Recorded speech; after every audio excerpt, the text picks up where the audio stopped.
আমরা আজ অর্ণবের বাড়ি এসেছি, যেটা কথা ছিল অর্ণবকে পেন খাতা দেওয়ার। আমাদের সিএসএস স্টুডেন্টরা, সিএসএস টিচার ওরাও এসছে আমাদের তরফ থেকে।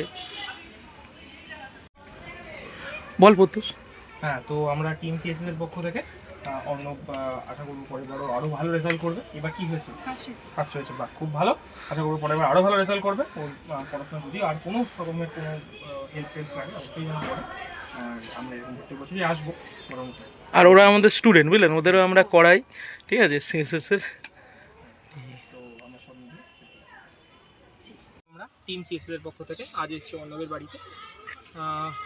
দেখুন আপনারা, আজকে আমরা ওর বাড়িতে এই সামান্য কিছু খাতা বইপত্র দেব। তো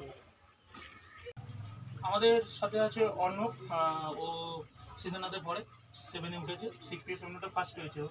আমরা যদি দেখি পরিস্থিতি সবই হয়ে যাচ্ছে, কিন্তু পড়াশোনা পরিস্থিতির অনুকূল হতে হয় না সবসময়ের জন্য। ও দারুণ পড়াশোনা করেছে। আমাদের গ্রুপ মেম্বার পট্টুস ওর সম্বন্ধে প্রথম জেনেছিল।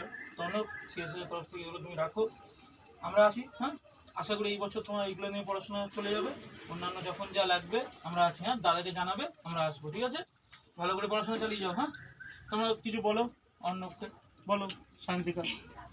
এই তো এটা হলো, এরপরে আরো ভালো করে আরো ভালো রেজাল্ট যেন হয়, এরকম রেজাল্ট যেন বজায় থাকে। পাস হতে হবে কিন্তু। ঠিক আছে, চলো।